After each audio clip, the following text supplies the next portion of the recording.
pays. C'est pourquoi je tiens à la poursuite des plans d'équipement de nos forces de défense et de sécurité pour qu'en tout temps et en tout lieu, elles gardent l'ascendant et soient prêtes à la riposte.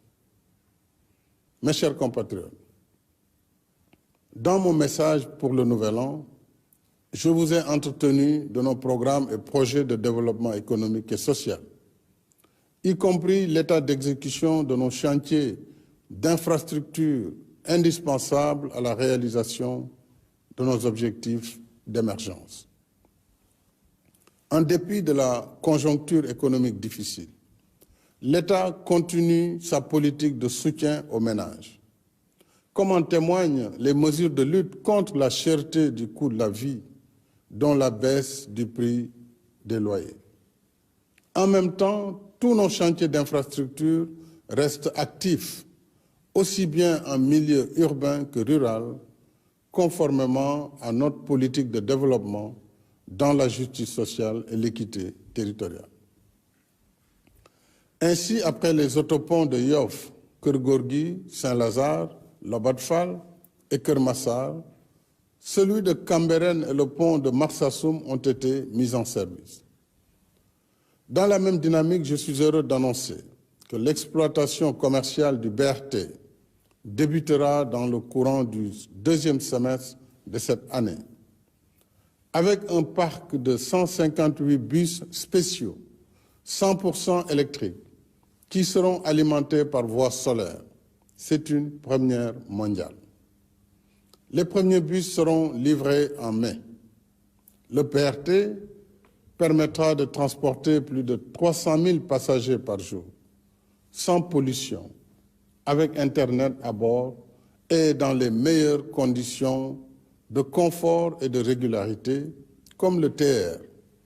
Il réduira de 90 à 45 minutes le temps de transit entre Guédiawaye et Dakar et mettra au travail 1000 jeunes dont le recrutement est en cours.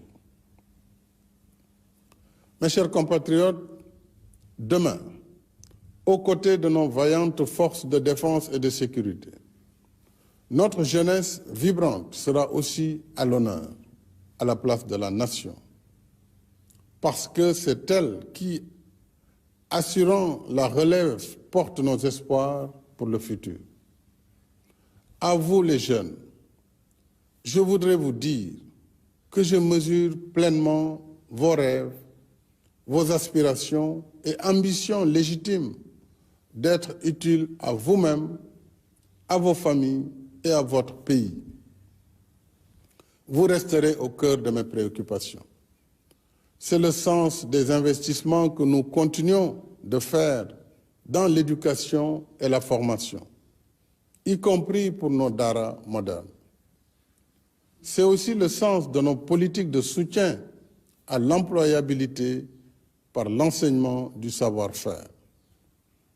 Dans tous les pays, l'expérience montre que si la diffusion des connaissances livresques permet d'avoir un diplôme, elle ne suffit pas pour offrir la qualification nécessaire à l'emploi ou à l'auto-emploi.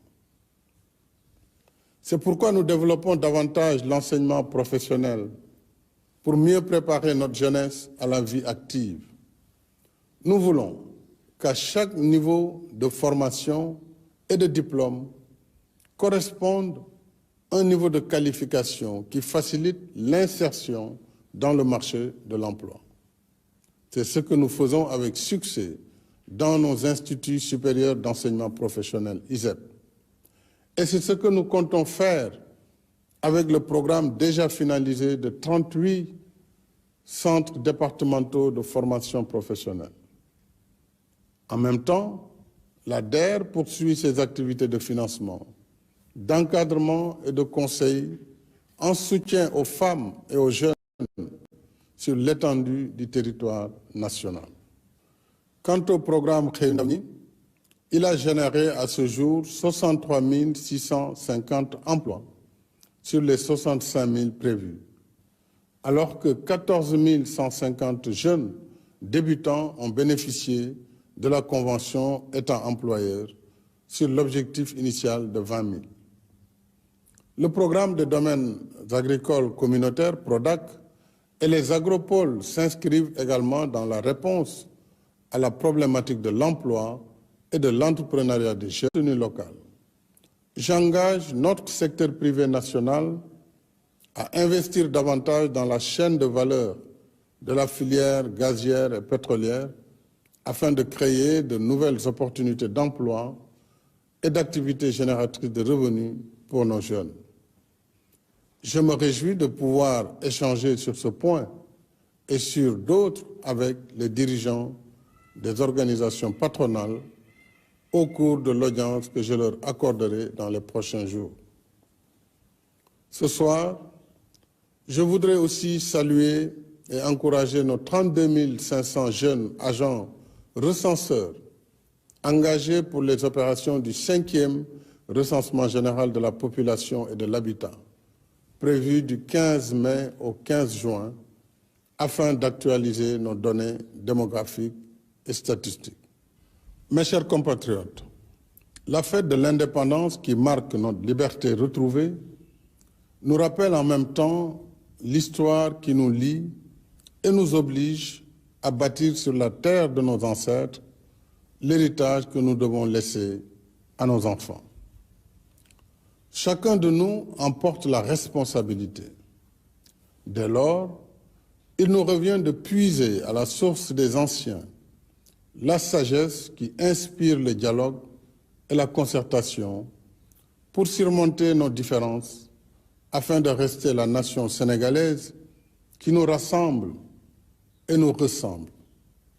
Une nation de coexistence pacifique où le sort de chacun dépend de celui de son prochain, parce que nous sommes une seule et même famille.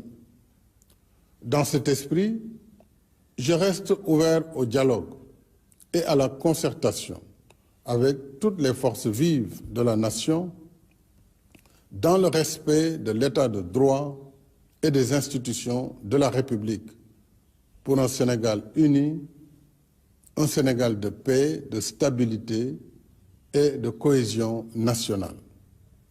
Vive le Sénégal, vive la République.